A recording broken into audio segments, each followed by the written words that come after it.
Guys IPL లో one of the crucial match and final match Sunrisers Hyderabad versus Kolkata Knight Riders. మరి ఈ రెండు teams లో ఏ team IPL 2024 champions గా నిలుస్తుందో చూడాలి. సన్ రైజర్స్ హైదరాబాద్ 6 సంవత్సరాల తర్వాత ఫైనల్ లోకి అడుగు పెట్టింది. కోల్కతా నైట్ రైడర్స్ 2012, 2014 రెండు సార్లు ఛాంపియన్స్ గా నిలిచింది. మరి ఈ రెండు టీమ్స్ మధ్య మ్యాచ్ అంటే డూ ఆర్ డై లో ఉండబోతుంది. ఈ మ్యాచ్ మనకి ఎంఏ చిదంబరం స్టేడియం చెన్నైలో జరుగుతుంది. చిదంబరం స్టేడియం పిచ్ రిపోర్ట్స్ గురించి మాట్లాడుకుంటే ఈ పిచ్ అనేది బ్యాటింగ్ ఫ్రెండ్లీ వికెట్. అలాగే ఈ వెన్యూలో ఇప్పటి వరకు టోటల్ గా 83 మ్యాచెస్ జరిగాయి. అందులో ఫస్ట్ బ్యాటింగ్ చేసిన టీం 58% విన్ అయింది.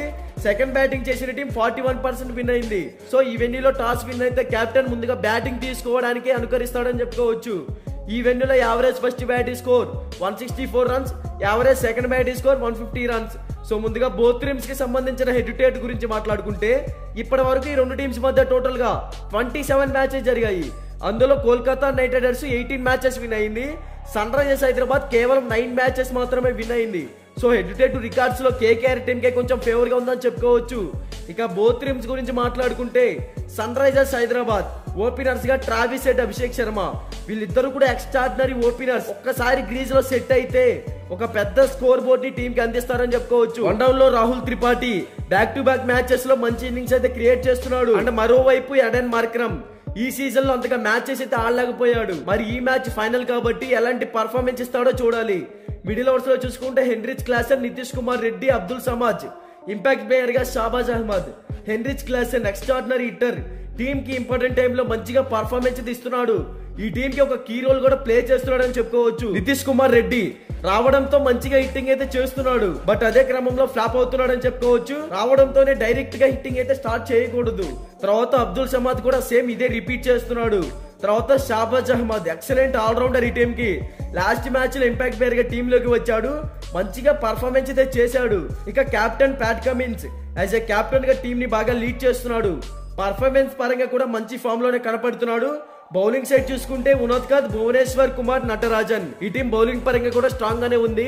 ఓవరాల్ గా ఈ టీం టాస్ గెలిచినా ఓడినా ఫస్ట్ బ్యాటింగ్ కనుక చేస్తే కంపల్సరీగా 200+ టార్గెట్ అయితే సెట్ చేయాల్సి ఉంటుంది. అప్పుడే ఈ ఆరెంజ్ ఆర్మీ ఛాంపియన్స్ గా నిలిచే ఛాన్సెస్ అయితే క్రియేట్ చేసుకోవచ్చు. ఇక కోల్కతా నైట్ రైడర్స్ గురించి మాట్లాడుకుంటే ఈ టీం ఓపెనర్స్ గా రెహమానుల్లా గుర్బాజ్, సునీల్ నరేనా వీళ్ళిద్దరు కూడా సెటిల్డ్ ఓపెనర్స్.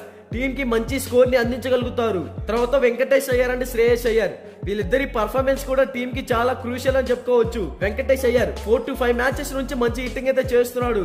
తర్వాత Shreyas Iyer as a captain గా టీమ్ ని బాగా లీడ్ చేస్తున్నాడు. మిడిల్ ఓవర్స్ లో చూసుకుంటే రింకు సింగ్, ఆండ్రే రసూల్, రమన్ దీప్ సింగ్ వీళ్ళ ముగ్గురు కూడా ఎక్స్ట్రాడినరీ హిట్టర్స్. రింకు సింగ్ ఈ సీజన్ లో కొంచెం వీక్ గా కనపడుతున్నాడు. మరి ఈ మ్యాచ్ లో ఎలాంటి కంబ్యాక్ ఇస్తాడో చూడాలి. తర్వాత ఆండ్రే రసూల్, రమన్ దీప్ సింగ్ వీళ్ళిద్దరి పర్ఫార్మెన్స్ కూడా ఈ టీమ్ కి మిడిల్ ఓవర్స్ లో ఇంపార్టెంట్ అని చెప్పుకోవాలి. బౌలింగ్ సైడ్ చూసుకుంటే మిచెల్ స్టార్క్, వరుణ్ చక్రవర్తి, హర్షిత్ రాణా, వైభవ్ అరోరా ఓవరాల్ గా ఈ టీం బ్యాటింగ్ బౌలింగ్ లో ఎక్సలెంట్ గా ఉందని చెప్పుకోవచ్చు. మరి ఈ రెండు టీమ్స్ లో బ్యాటింగ్ బౌలింగ్ సైడ్ చూసుకుంటే బోత్ టీమ్స్ స్ట్రాంగ్ గానే ఉన్నాయి. కానీ కొంచెం కోల్కతా నైట్ రైడర్స్ టీమ్ కి బెనిఫిట్ గా ఉందని చెప్పుకోవచ్చు. మరి ఈసారి సన్ రైజర్స్ హైదరాబాద్ ఛాంపియన్స్ గా నిలుస్తుంది అనేది నా ఒపీనియన్. మరి మీ ఒపీనియన్ ఏంటో కామెంట్ చేయండి. అలాగే ఈ రెండు టీమ్స్ లో ఏ టీం ఐపీఎల్ 2024 ఛాంపియన్స్ గా నిలుస్తుందో ఆల్రెడీ మన టెలిగ్రామ్ ఛానల్ అయితే పోస్ట్ చేశాము. లింక్ డిస్క్రిప్షన్ లో ఉంది, ప్రతి ఒక్కరు వెళ్ళి జాయిన్ అయిపోండి. ఇక బోత్ టీమ్స్ కి సంబంధించిన ఎక్స్పెక్టెడ్ ప్లేయింగ్ 11 డిస్ప్లే మీద రన్ అవుతుంది, ఒకసారి చెక్ చేయండి.